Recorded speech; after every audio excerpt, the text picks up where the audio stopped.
সুপ্রিয় দর্শক মন্ডলী, আসসালামু আলাইকুম।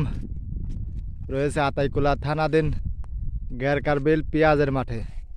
তো রেজাউল ভাইয়ের পেঁয়াজের জমিতে উনি কিন্তু এই বছর ক্রস 80 জাতের হাইব্রিড যে পেঁয়াজ রয়েছে ওইগুলা কিন্তু চাষাবাদ করছে। এই যে দেখুন এটা কিন্তু গেরকারবিল পেঁয়াজের মাঠ, চারিদিকে শুধু পেঁয়াজ আর পেঁয়াজ।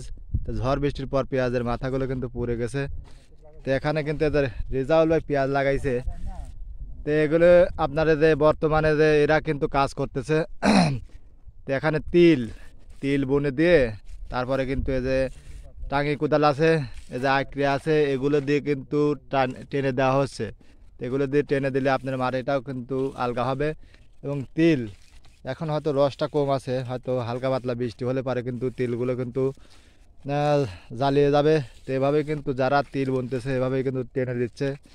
তো সকাল থেকে কিন্তু এরা কিন্তু কাজে ব্যস্ত আছে।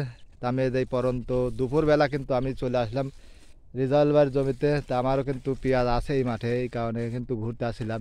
তো এই যে দেখুন এখানে এই যে এই যন্ত্র দিয়ে কিন্তু টানলে পারে আপনার পেঁয়াজের কোনো ক্ষতি হয় না। দেখি এই যে আমার শফি ভাই আছে, শফি ভাই যন্ত্রটা একটু দেখানো দেখি। এই যে যন্ত্র এগুলো কত বানাতে কত নিয়েছিল? বানাতে এখন 100 টাকা, এখন 100, আগে তো 50। আগে 50 টাকা দিয়ে বানাছিলেন না? এই দেখুন এগুলো কি দিয়ে কাজ করলে কি আরাম পাওয়া যায়? এগুলি দিয়ে আরাম মানে সেই আরাম, কোদালে দেখি একটু টানেন তো দেখি। এই যে টানতেছি, এই যে দেখুন, এই যে টানতেছি, এই যে দেখুন এই যে খেতে আছেন, এটা কি জাতের পিল আপনারা ই করতেছেন? খেতে আছেন এটা হলো করস 80। তাতে মোটামুটি এটা ফলন কি ভালো হবে নাকি? হ্যাঁ, এটা মোটামুটি ফলন 100 মণ ধরেন এটা ফলন হবে। এখনো গাছের যে সাইজ আর মোটা, তাতে 100 মণ হবে না? হ্যাঁ, 100 মণ হবে। 33% দেখুন আপনাদের গাছের কোয়ালিটি যদি আপনাদের দেখানোর চেষ্টা করে দেখুন, এখনো কিন্তু কালা মিশমিশে আছে মাঠের মধ্যে। সবার পেঁয়াজ যেখানে দেখুন মাথা মরে গেছে এবং দেবে যাচ্ছে, সেখানে আমাদের রেজাউল ভাই এই যে ক্রস 80 জাতের পেঁয়াজ লাগাইছে। এবং সবাই কিন্তু ওই পেঁয়াজ কিন্তু দেখতে আসে, বিভিন্ন এলাকা থেকে, গ্রামের অনেকেই কিন্তু দেখে। তো মাশাআল্লাহ খুব সুন্দর হয়েছে। যদিও ক্রস 80 হাইব্রিড জাতের পেঁয়াজ আপনার সময়কাল 110 থেকে 120 দিন। তো এগুলো হয়তো আপনার দেশাল যে পেঁয়াজ আছে, আপনার কুইন যে পেঁয়াজ আছে, ওগুলার পরেও কিন্তু এগুলো 15 দিন পরে কিন্তু তুলতে হবে। তো এমনটাই কিন্তু জানিয়েছে। তো এখানে কিন্তু কাকা কিন্তু আঁকড়ে দিয়ে টানতেছে। তো মোটামুটি এগুলো দিয়ে টানলে কি আরাম পাওয়া যায় কাকা? খুব আরাম। কিন্তু বর্তমান পেঁয়াজের ক্ষেত্রে আসে তো আর ভালো লাগে না, কারণ পেঁয়াজের দাম নাই, তাই না? পেঁয়াজের রিপোর্ট ভিডিও করতে আর ভালো লাগে না, কারণ বর্তমান পেঁয়াজ নিয়ে কিন্তু কৃষকের কান্না, তাই না? কৃষকের কান্না। তো এখন ফলনটা যদিও হয় দামের বেলায় কিন্তু নাই, দামের বেলায় নাই। এরা কাজ করতেছে। এক দিপর কত? 500 এক দিপর 500 টাকা বর্তমান চলতেছে। এক মণ পেঁয়াজ কত এখন বর্তমান চলে? 700, 800, 300, 400, 300 তে 700, 800। এই দেখুন তারপরে একটা কামলা দান সারাদিন কাম করলে কত? 700 টাকা এক মণ পেঁয়াজে।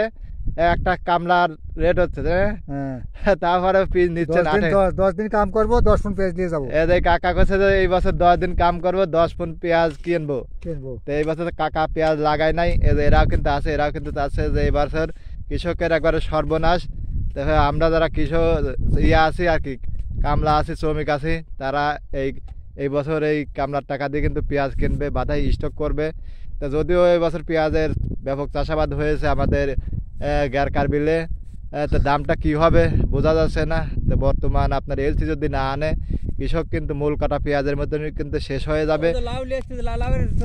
সেক্ষেত্রে কিন্তু আপনার পেঁয়াজের বাজার কিন্তু আবার বেড়ে যাবে। এরকম লস খালি পারে, লস দিয়ে কিন্তু কেউ চাষাবাদ করবে না, তাই না কাকা? লস দিয়ে কেউ চাষাবাদ করবে না। তো কৃষক কিন্তু এখন হতাশা। অনেকেই বেলে শুনতেছে, আপনারা শুনতেছেন অনেকে নাকি কিস্তির পর পিস চাষাবাদ করছে। কিস্তির পর অনেক করছে, অনেকে নাকি পলাইছে নাকি? এই ঘটনা কি সত্যি? এই যে দেখুন এরা কিন্তু অনেকেই কিন্তু খবর পাইছে। আবার এই ভাই আছে, উনি কিন্তু কিস্তির পর টালেছে। এখন কিস্তির টাকা কিভাবে শোধ করবে এখানে কিন্তু টেনশন আছে।